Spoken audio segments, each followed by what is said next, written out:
And so she made the choice to betray her sister that fateful night. Long ago, there was a war between the Ogidi people and the community of Ohofia. The warriors from Ohofia emerged victorious and were instructed by their king to capture as many prisoners as possible. Among the captives was a young boy named Chukwuemeka, who was deeply traumatized by witnessing the brutal killing of his family by the warriors. The trauma rendered him mute, only able to express his grief through tears day and night in the slave camp. One day, a prestigious chief visited the camp and took an interest in Chukwuemeka. Being a close friend of the king, the chief requested to take the boy with him and the king agreed. Chukwuemeka was fortunate, for just days later the king ordered the execution of all slaves after discovering that the slaves planned to kill his people and take over the village. He reasoned that eliminating them was essential for the survival of his own people. But due to the king's relationship with the chief, the boy was spared. Chukwuemeka then started a new life with the chief and his wife. He treated them as their own son, providing him with everything their biological children received. The only concern they had was his inability to speak. Several months later, during a festival, a goat was brought to their home. While sitting outside with his adoptive mother, Chukwuemeka saw the goat and suddenly began to scream. His new parents were overjoyed, thanking God for the miracle, hoping that he would one day regain his ability to speak. Indeed, Chukwuemeka began to speak more each day, though he never mentioned his past and his parents did not press him. Understanding the depth of his trauma, noticing his frequent visit to the goat, his mother suggested buying more goats, suspecting his biological father might have been a goat farmer. Following his wife's suggestion, the chief purchased several goats and began teaching Chukwuemeka the art of goat rearing. As he matured, Chukwuemeka became a prosperous goat farmer and the most eligible bachelor in the village, desired by many women. However, he had eyes for Machi, which greatly upset her younger sister Amaka. She could not fathom why Chukwuemeka would prefer Machi over her and often praised her own beauty in the mirror, noting that even kings and warriors sought her hand for marriage. Then an opportunity arose for Amaka to win Chukwuemeka from her sister.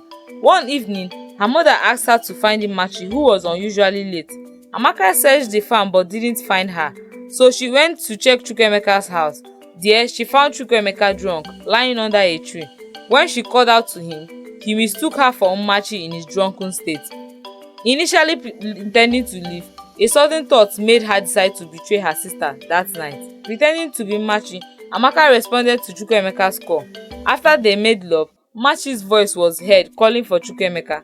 Amaka quickly reviewed their location, uncaring about her sister's feeling. Machi was devastated upon discovering that Chukwuemeka had slept with her sister Amaka. Over the next few days, Chukwuemeka pleaded for forgiveness, begging that he didn't intend to hurt her, that he was drunk, that was why he slept with Amaka. But to Machi, it was already too late. "How could you, Chukwuemeka? How could you betray me like this? I trusted you," Machi told him. Machi said. Chukwuemeka began pleading. "Machi, please believe me. I never meant for this to happen. I made a terrible mistake. I love you and not Amaka," Chukwuemeka begged. "Well, it's too late for that now, isn't it? Actions have consequences, Chukwuemeka. You can't just play with our heart and expect no fallout." Amaka walked in feeling fulfilled while her sister nursed her pain. "Amaka, how could you do this to me? You are my sister.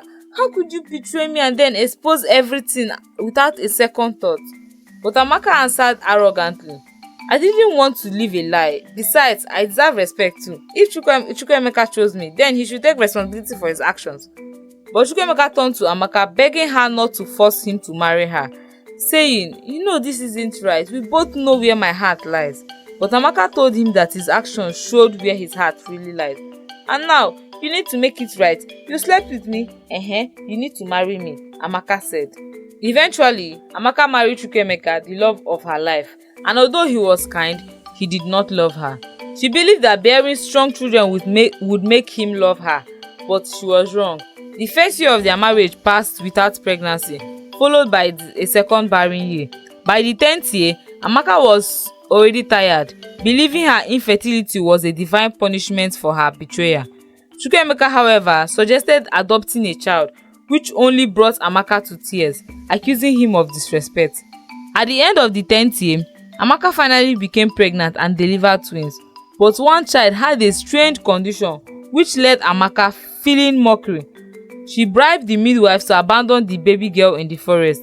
Her son died weeks later and Amaka was left with no child at all. Deciding to reconcile with her sister, Amaka urged Machi to marry Chukwuemeka, saying that he loved her and that she could not bear children for Chukwuemeka.